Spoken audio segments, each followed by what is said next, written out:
Thank you everybody for coming tonight. This is an important event and I appreciate you and your involvement in the process. My name is Jeff Cornwallis and I'm running for Nampa City Council seat 4. I'd like to thank my beautiful wife Carrie Ann and my parents for their love and support. And a big thank you goes out to the Chamber of Commerce and Idaho Press for putting this forum on. For those of you who don't know me, and looks like I know a fair amount of you, I'm fourth generation to Nampa. Together my wife and I have raised 5 kids and we have 5 grandchildren that we adore. I've been in the insurance and investment industry for over 25 years, have been a member of the Chamber of Commerce for most of those years. I've been a member of several service clubs, on the board of Liberty Charter School, past president of Canyon County Life Underwriters Association, and their Area 1 vice president. My family and I like to ski, travel, hunt, fish, and camp, all the things that we can do together in Idaho. Carrie and I are active in our church and support several nonprofits. I'm running for city council for many reasons, but I'll just give you a few highlights. It really comes down to time. I have over 25 years of business experience in Nampa that I bring to the council. The city of Nampa is basically a large employer, maybe the largest employer in Canyon County. And with all the issues associated with business and growth, we need to consider the short and long-term impacts of our decisions. That's why I think having a business representative is important.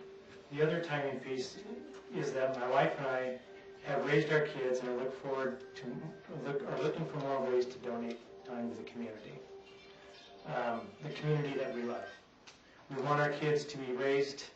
We want our kids to raise the next generation of Nampans here, but it needs to retain its culture, its safety, charm, affordability, and I believe I can help foster that. I will work to make sure our roads are maintained and that our police and fire are adequately funded and our old infrastructure is updated and maintained. Thank you, Jeff. That's 2 minutes. I appreciate it. Mr. Gable? Thank you. And I would like to also thank the Idaho Press and the Nampa Chamber for this opportunity. And I want to thank all of you for being here because this is an important election. Land, jobs, investment, all pivotal to the economic growth of Nampa. Now is the time for our community to be proactive in growth for our city. Without our dedication and additional support, the momentum may be lost that we've all worked for the last many years. I believe there is no better time than now to invest in Nampa's future. That will ensure our improved lifestyle and a community that we can all live in and enjoy. Just like our proud and dedicated safety services who protect us from calamity and danger, economic development protects our financial well-being. Focusing on efforts on sharing the reason we are Nampa proud. And I'm encouraging business and industries to consider Nampa. And this will not only secure our future, but future generations as well. The next generation of leaders and business owners and community members are looking forward to that type of support. Without that type of growth, the tax burden will continue to increase on our residents, leading possibly to a decline in home ownership. I must tell you that day in and day out, myself and my team around me see the dreams of home ownership come true. The dreams of raising a family in a community that offers opportunities. The dreams of prosperity and growth, focusing on tomorrow. Economic development is the cornerstone of those dreams. Economic development is just not an idea or a thing to consider, it's an action. It's moving forward, working towards business and industrial growth, a focus on community development, and providing opportunities to a workforce to achieve what's important to them is what I'll work for day in, day out. Thank you. Thank you. 2 minutes for Sandy Leroy. Good evening, and thank you Press Tribune, Nampa Chamber for hosting this event. And more importantly, thank you residents of Nampa for understanding the importance of a city election. I love what I'm doing today as much as I did the first day I took office. These past 4 years have been a time of personal growth, education, collaboration, volunteering, and self-sacrifice. Together, we have discovered and brought attention to Nampa's hidden jewels, little-known organizations, and important matters facing our city. It has been my desire to redefine public servant and lead by example. We've set a new standard. I've met with individuals, listened to their ideas and concerns. I am a connector of people to people, resources and organizations, and an information giver. I will not tell you what or how to think, but I will encourage you to make the best decision. You have graciously welcomed me from one end of the city to the other. Who you are, your status, ability, or income level does not make a difference in how I serve you and who you are in our community. I attempt to be encouraging, supportive, and available to all. My unique perspective and strengths have been a solid asset to this council and, more importantly, a voice for our taxpayers. I am a listener, problem solver, learner, a deep thinker, and slow to speak. When I do speak, I do so with resolve. I have worked in our city departments, attended workshops and conferences. This, mixed with common sense, vision, and ability to see the big picture, have served me well. Exponential growth has been a challenge to our city. As a municipality, our primary goal should be safety, public safety, infrastructure, being wise stewards of your money, and preserving our quality of life.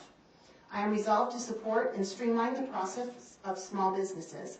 This will help our downtown and strengthen a healthy community, creating public gathering places and exploring or revisiting and innovative ideas to relieve the tax burden from our residents cannot take second place. We need to understand how good development practices enhance our city and not allow it to cause strain on our services and further burden to our taxpayers.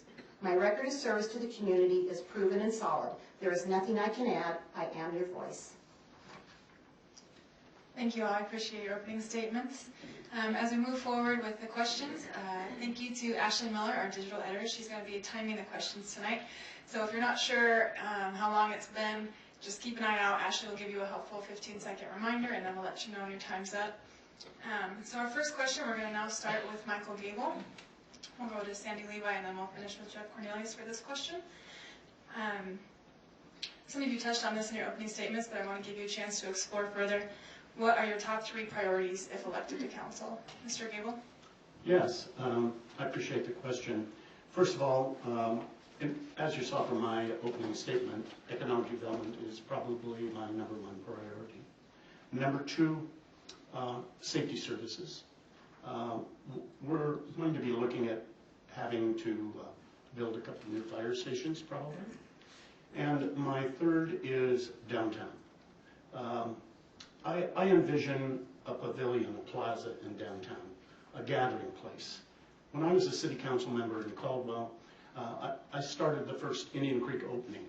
We started that project to create a place for community. In doing so, we were able to move forward through grants and assistance from private foundations to provide the plaza that you see today in Nampa, in Caldwell, excuse me. That's what I'd like to see in Nampa. Thank you. Sandy Levi, what are your top 3 priorities? Thank you. Growth and impact, excuse me, to our taxpayers, public safety, and infrastructure. And I'm going to break those down if time allows.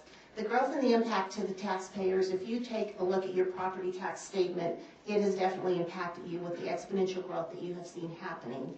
And how do we handle that as a city and spread out that tax burden so you specifically are not carrying all of that for yourself? I'm hoping time allows that I can come back into more detail. The second is public safety. We as a municipality, we need to be providing to our citizens what they cannot provide for themselves, and that would be public safety. We have a very capable fire department and a police department. Along with that, we need to make sure that they have the equipment and the training that they need to serve you better. We do know that there is a need for Station 6, and talking to the fire chief, we need a 7 and an 8. Our growth has been that explosive. How do we fund that? We need to look at not only the capital structure, but if you're not aware of the fact that it costs $22,000 to outfit one firefighter, where does the money come from for that? Plus we need the apparatus, the vehicles they drive. The last thing I want to touch on quickly is infrastructure. Infrastructure is more than just our roads. It's what's underneath our roads. And I spent a lot of time understanding about water rights. We've enjoyed having water here in the valley and plenty of it when we need it. But with all of the growth that we've been having, are we really looking at, can we service the people and the growth that we're going to have in the future? Thank you. We'll go now to Jeff Cornelius, your top 3 priorities. Yeah, I have a connection with the downtown core. I actually helped start the Pix Theater Foundation several years ago that bought and preserved that as a nonprofit. That has since passed on to some other people that are managing that. But I believe that downtown Nampa is on the right path. It's doing it organically, but the city of Nampa could help that. We need to foster relationships. We need to bring people into the community that can assist with the heavy lifting. We need to explore grants for the facades of the buildings that need to be restored, and a lot of them need to be restored. I think the Pix Theater or something like that could be the anchor down there that gets people to come to Nampa from outside of Nampa and gets people to stay downtown spending money with our merchants and everything else. We have a lot going on now. We need to add to that. Along with that, we need open space down there. We also need to work with our police and fire and making sure they're adequately funded. They have not been adequately funded.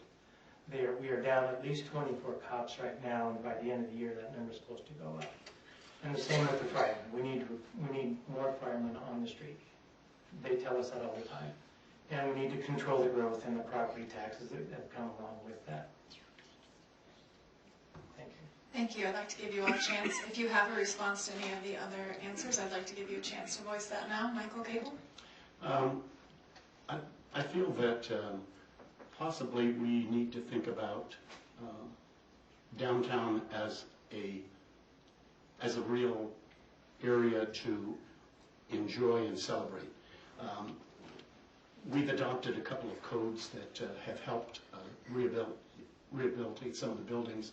When I was chair of the Historic Preservation Commission, we did the facade program at downtown Nampa, and that provided public and private funds to rehabilitate the Hong Kong, the Honkers Cafe, Murdoch Finance, the old bank, Brick 29.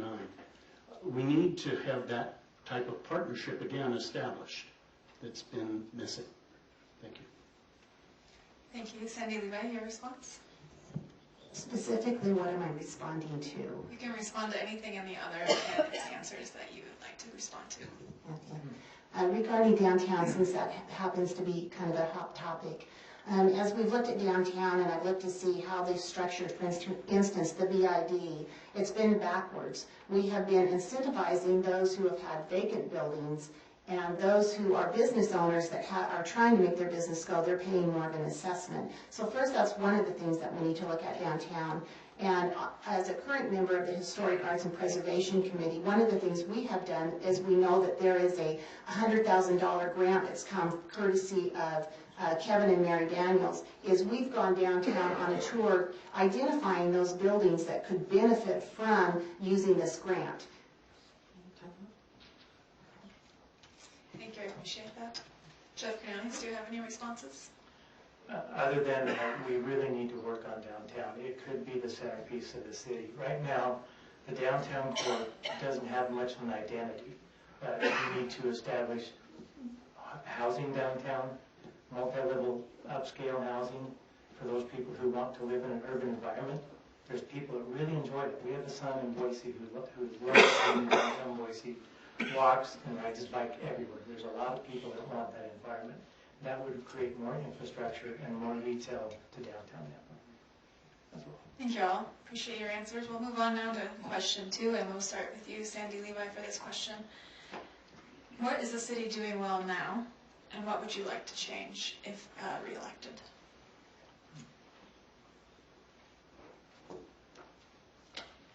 I believe what we are doing well is we're listening to our community.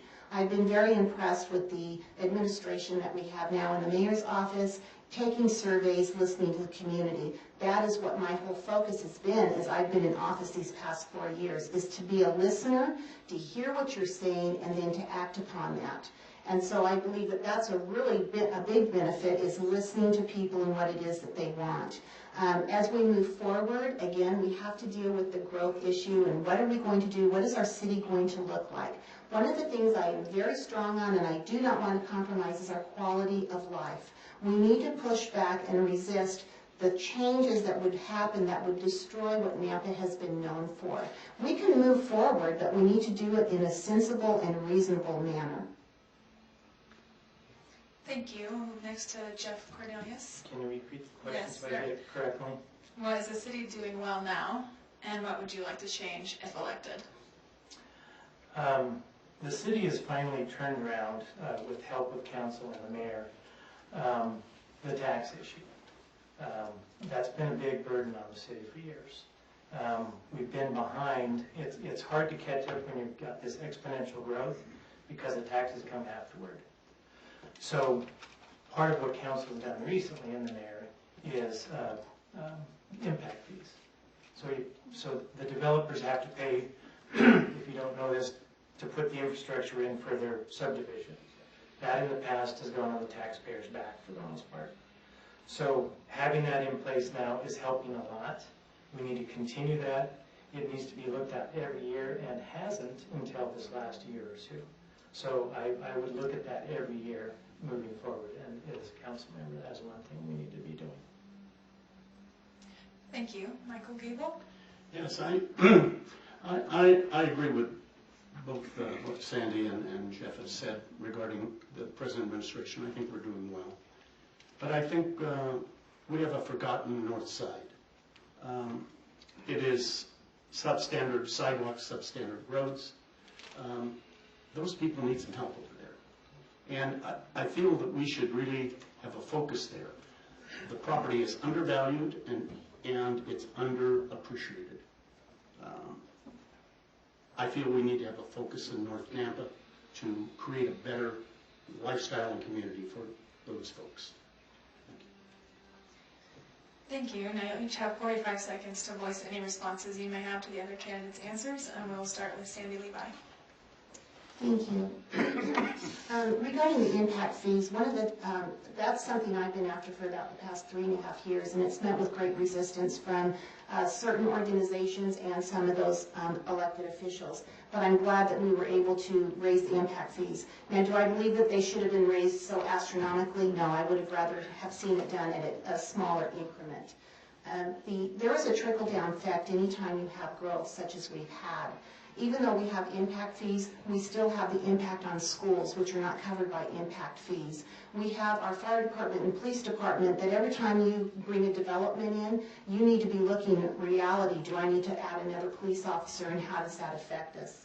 And then as far as the north side, I've been very happy to be involved in our traveling food pantry and with the residents over there.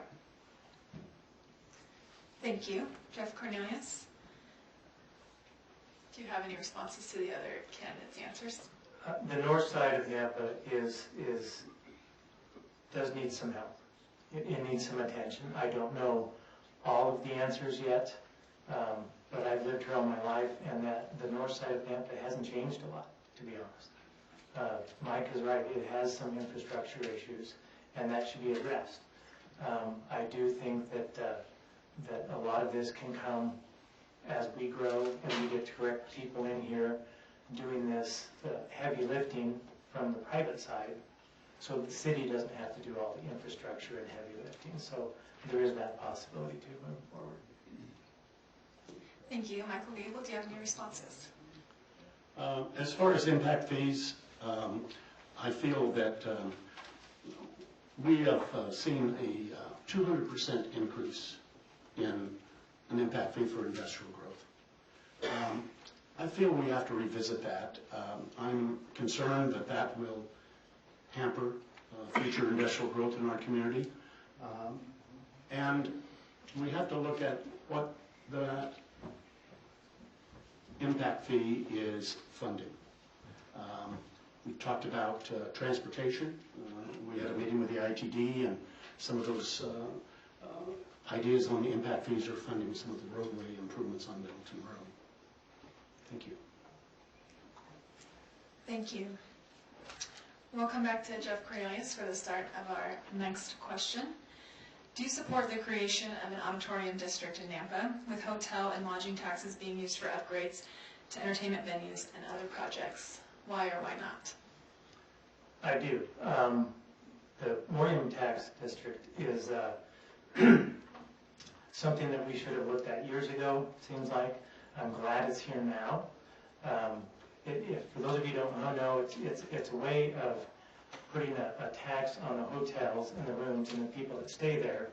So the fee goes up a little bit to them, it spreads, and it's not spread out to the taxpayers. So it's a way to get money into the city of Nampa without being on the backs of the taxpayers, which every time there is something that happens, seems like in communities, it's on the backs of the taxpayers. So this will be a relief.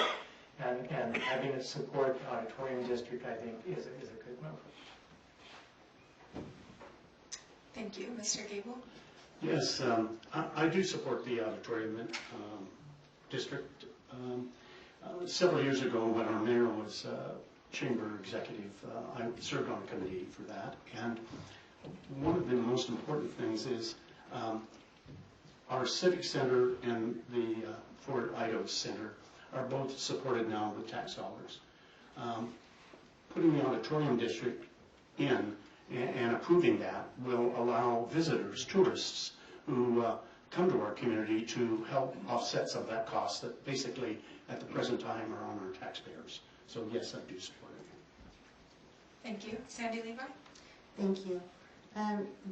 In my opening statement, I made the comment that we should revisit some of the innovative ideas that we've had in the past. And one of those things that I was referring to was the auditorium district. Where we have failed before is we did not properly educate the people or educate them enough. And typically when people do not understand something, they fear. They fear that it's going to involve more of their money, so they automatically vote against it. My understanding is if we were to enact an auditorium district, which all of the hoteliers, which I understand are very supportive of doing, this would raise about $1 million extra annually for our budget. And when you think about the $1 million and you look at our infrastructure that needs to be tended to, that's a pretty exciting thought. Thank you. Mr. Cornelius, would you like to respond? Yeah, it will add about 5% to the fee for the room. And that again, will go to help offset the cost of operation cost and infrastructure to the Idaho Center and the Civic Center. And hopefully when we get those paid off, then that money can be reused, that $1 million, probably plus by then, can be used for other things in the city. So I think it is a really good thing. Thank you. Mr. Gable, do you have any responses? Yes, I think once those bonds are paid off, some of that money can be used for marketing, to market our hotels and in tourism industry, and help people understand why to come to Nampa to visit. Thank you. Ms. Levi, do you have a response? No, thank you. Thank you. Question 4, we'll start with Mr. Gable. Amazon recently announced it's opening Idaho's first fulfillment center in Nampa. What are your thoughts on this development, and how would you, as a city leader, work to mitigate any potential negative impacts that could result? That's really a question yet to be answered. I have been involved somewhat with the Amazon development, and I find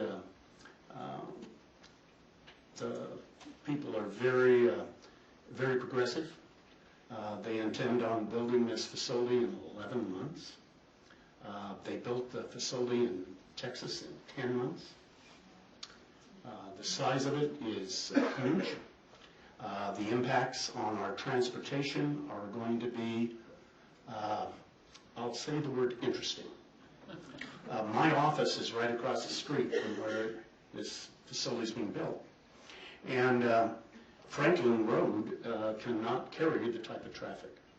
So it'll be interesting to see what happens. I'm told that we received $95,000 from the legislature to get Highway 16 started all the way down to the freeway with a new interchange. That hopefully will relieve that. But job creation will be great, but transportation issues will be interesting. Thank you. Sandy Levi? Thank you. Yes, Amazon is going to really increase our traffic tremendously, and I don't believe we totally understand. It's nice to get those infrastructure needs taken care of out on the north side, but we all know that Garrity is a major traffic issue. So the infrastructure and our traffic really concern me. The other thing is we have $15 an hour wages, which is nice. The state legislature says that at $46,000 a year, that is what is needed to have a good standard of living. Subtract your taxes and your cost of living out of that, and it doesn't leave you a lot. The other thing is there will be an impact to our city. And one of my biggest concerns or my hesitancies about Amazon coming in where I can overlook the excitement and the emotional attachment is the competition it will be with our small businesses and directly with our downtown. We're trying to grow our downtown. We're trying to grow our small businesses. What happens when our small businesses, one, can't compete with the wage, and secondly, can't compete with the prices and the delivery, same-day delivery that Amazon will offer? I'm looking to be proven wrong, and I would be happy to be, but I'm very protective of our small and local businesses. Thank you. Jeff Cornelius? Yeah, Amazon is going to be a big deal here, no doubt about it, but it's here. So we need to do what we can to accept it and to embrace it. We need to be ready for the housing that's going to hit us, not only the traffic, but the housing. We're going to have places to put these people. And I again think downtown core is a great place to take a look at that, because a lot of young progressive people like to be in the downtown core. And we need infrastructure, we need the buildings, we need people in downtown Nampa. So I think that part of it might be a good marriage. I'm not so concerned about the job loss potential in Nampa. I think there's plenty of people here that want to work. We have good people who are not working right now who could be working or should be working, and I think they will fill those jobs. I look forward to them coming, but I too am a little leery of some of the cultural changes that Nampa is going to face head on with all those new people at one time. Thank you. Mr. Gable, would you like to offer a response? I think we need to accept and look forward to the future. This is going to provide a job base that we have not had in our community. It's going to provide jobs for students at CWI. It's going to provide jobs for people who have the opportunity to do flex time. That's what Amazon offers. It pays $14, $15 an hour, but it has benefits. That's something that many of the jobs that we offer in our community now do not have. People need benefits. They need health insurance. They need dental insurance. They need vision insurance in order to protect their families. We have no idea at this point what the impact is going to be to our community. But I look forward to the future, and I think it's going to be positive. Thank you. Thank you. Sandy Levi? Thank you. Going back to small business and expanding on that just a bit, when I've spoken with our small business owners, they cannot compete with a wage of $15 an hour, and they cannot provide benefits. So this is where I'm concerned once again, is when we have our small businesses that have trained their employees, they have a good solid work base, but when that employee is needing to make a living, or they're going to make a decision as to are they going to go to a job that's $15 an hour plus benefits, and then they leave the small business. And what does that do to our small business owner, and more specifically, what happens to our downtown? The other thing I'd like to say about downtown, for the last several years, I've been a big advocate of having second-story living. People that work down there, they're of the culture and the mindset that they also want to live down there. I'm very excited about what's going on downtown. Thank you. Jeff Cornelius? No. No response. Thank you. Our next question will first go to Sandy Levi. As you all have mentioned, Nampa is in need of another fire station, as we've heard from the fire chief. and has been since 2011, and now it sounds like we'll need maybe not just one, but 2 or 3 more. However, funding is not in the budget this year for a new station. Do you agree that building a 6th station is a need and a top priority, and if so, what would be your solution? Sandy Levi? I'm not going to be able to answer your question directly, but I'm going to give you some information. Station 6, well, as was mentioned earlier, our impact fees went up, and part of the funding can pay for the capital build or the building of Fire Station 6. However, it does not pay for the apparatus, it does not pay for the firefighters, it does not pay for the equipment that is needed.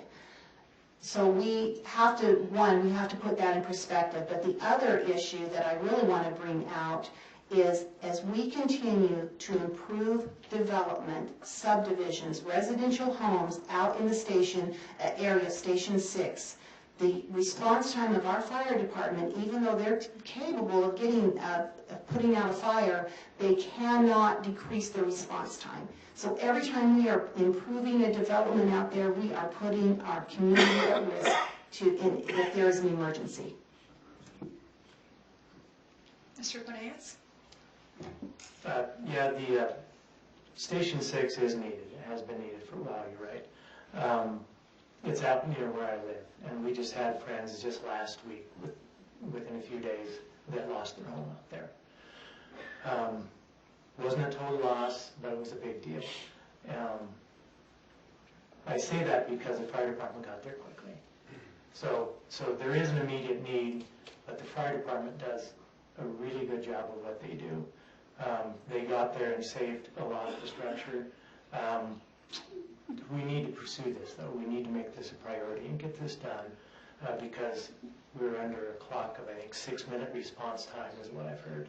And we're just past that threshold now. And then Station 7 needs to happen soon after that as well. It is a safety issue, but right now the fire department is doing a fantastic job. Well, my condolences to your friends, and best of luck to them. Mr. Gable? Absolutely. Safety services have to be a priority. Response times have to be lowered in this city.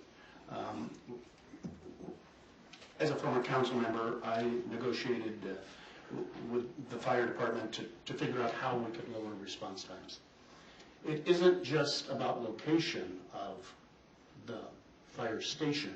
It's about how the development around it is starting. So when residential development is started in the southwest area of our community, we need to look at asking some of those developers to set aside land for us for a fire station and donate it to us. The land is not that as the greatest expense, and neither is the apparatus or the building. It's staffing it with trained firefighters, and that's what we have to look at. Our response times are too high. 6 minutes is too high for a community our size. We have to be at 5, 4.5, and that's going to require more firemen.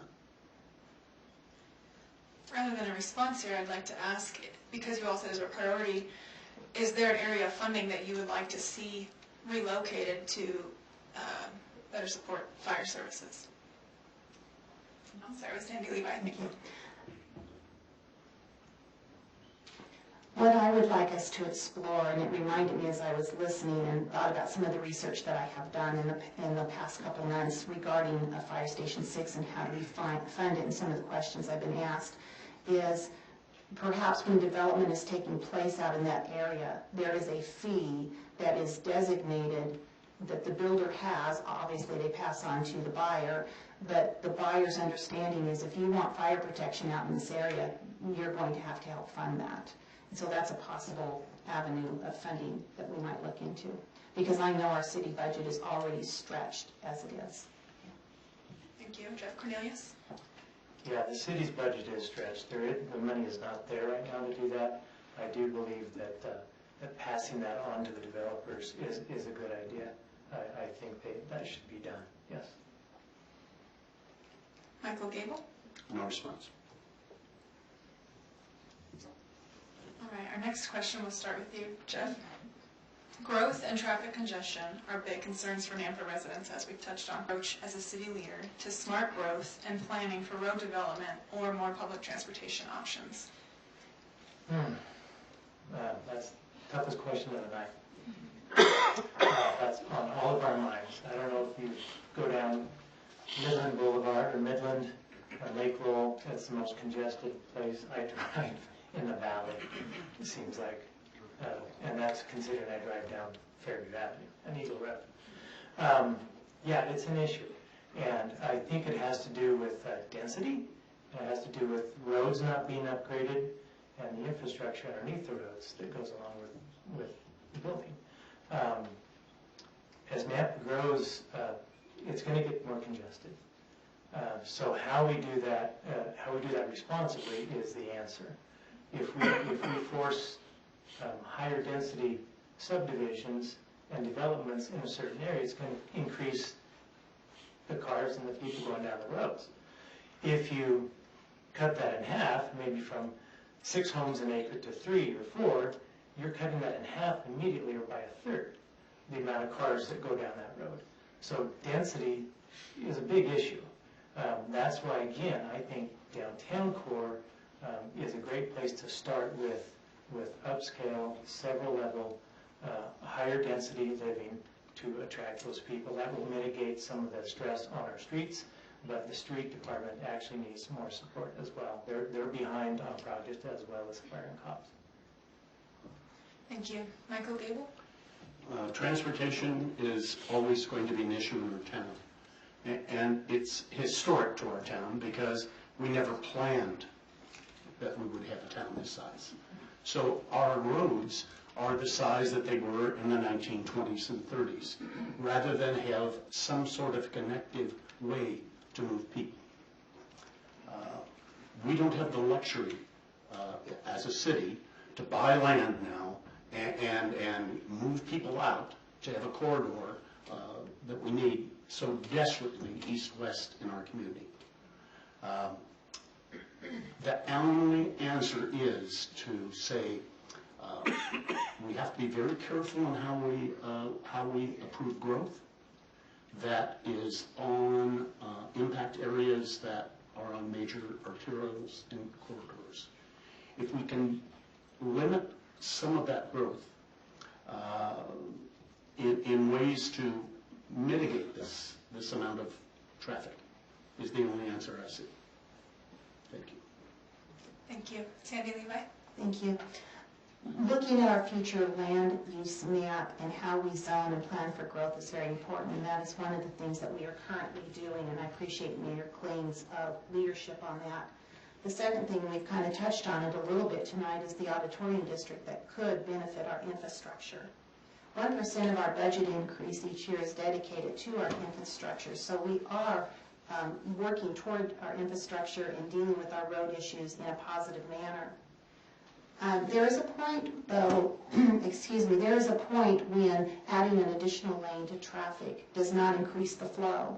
So it's easy for us to just think we need to widen roads, but we have to be very judicious in that thinking because, one, we would have to maintain roads, but is it to the point where an extra lane is not going to increase the flow of traffic? And this is where I would bring in the point of alternative transportation. Sitting on the VRT, which is the Valley Regional Transit Board, we work with the bus situation and the public bus situation, and I know that our needs here in Canyon County, and specifically in Nampa, are not the same as Boise because we are not laid out and we don't have a hub that's focused around our downtown. But I do randomly stop at our bus stops and talk to riders of the bus. And typically these people are coming from out of town where their main source of transportation was and is the bus. They're telling us we do not have adequate service. We need bus service at night, we need bus service on the weekends so they can get to their jobs and be transported back and forth and to CWI. Thank you. And in the response period, I'd like to hear more about your thoughts on busing, public transportation, or maybe another option along those lines. Jeff Cornelius. I think there's two parts to transportation in the valley. I think one, and I had this conversation earlier today with somebody, that one, we need to be forward-thinking. We need to be looking down the road 20 years, like we do with our subdivisions. What is that going to bring into our community down the road? So do we have the corridors? Do we need to preserve the corridors that we're going to use later, possibly, for railroads in the valley or busing in the valley that aren't being used now? Two is the buses, the transit that we have in Nampa now that go throughout the valley. If you look at those buses, you'll see one or two heads in that bus, no matter when you look at it. And one of those heads is usually the driver. So there is an issue. I don't know if it's a timing issue. I don't know if it's availability. I don't know what that is, but it needs to be looked at. But it doesn't seem to be a huge glaring problem right now. Thank you. Michael Gable? Well, I'll share with you that, does anyone remember the Old Town Trolley? Well, I started that company. It was the first public transportation company in Canyon County. And I'll share with you, knowing what I know about public transportation, it's difficult to operate without subsidy. There is no transportation authority that I know that does not operate with government grants. The problem with our situation here, our transportation is not convenient. That is why it's not utilized. It needs to be more convenient, more accessible. Thank you. Thank you. Sandy Levi? There seems to be a lot of discussion about not seeing heads on the buses. I can tell you, as I pull over, I see people at the bus stop, I talk to them. Usually there are 3, 4, and one time there were 5 people at the bus stop waiting to get on the bus. I drive by the Mercy Creek Apartments on 16th, which I'm really excited about that development. And there is a bus stop, it is a covered bus stop, and the people who use the bus there are very excited and encouraged and would love to see covered bus stops at other places in the valley. That bus stop is used on a regular basis. I know that at different times during the day, you're going to have different ridership levels. Our highest ridership levels typically are going to CWI, and also over to Boise as far as the interconnect, but there are plenty of people that are still going around in Nampa. Excuse me. Thank you all. I really appreciate your answers. We're going to move now to our closing statements. You'll each have 1 minute for your closing statement. And Mr. Gable, we will start with you. Thank you for this evening. Please consider this. If you feel this is the best we can be, if you want status quo, please vote for my opponents. But if you want to move forward, create a new downtown, a better community, a better place for a job, a better place to raise your family, I'd appreciate your support on November 5th. I'm Mike Gable. Thank you. Thank you. Sandy? Thank you, family, friends, supporters, and newly informed community members for being here this evening. When you vote, please remember you are voting for the person most reflective of your voice, because as a public servant, I am your voice. Choose your representative carefully, not basing it on friendship, church membership, neighborhood, or fellow employee. I encourage you to use my touch card from my last campaign as a report card on me. I am confident in stating you can place a green check mark next to each item on my card. I've been your public servant, confidant, connector, researcher, and friend. People of Nampa, you have urged me with a sense of importance to run again. Now I need you to confirm your words by showing your support. I would be honored for you to mark the oval next to my name on November 5th. Re-elect Sandy Levi for City Council, Seat 4. Thank you. Jeff Cornelius, your closing statement. It's been a great evening, and I really thank you for coming out to learn more about us and where we stand. As a council member, I will work to help control growth in a responsible way, while making sure our public safety is #1 priority. I will work to attract business to downtown Nampa and Nampa as a whole, and work to promote that business. I want to continue the recent work of council in deciding to reduce taxes and pay off debt, and I will never take foregone taxes. I'm a fiscal conservative and believe that free market economy, where business and government, where business and not government, is the most efficient way to get things done. remember the words of President Ronald Reagan. The most terrifying words in the English language are, "I'm from the government and I'm here to help." Thank you. Let's give our candidates a round of applause.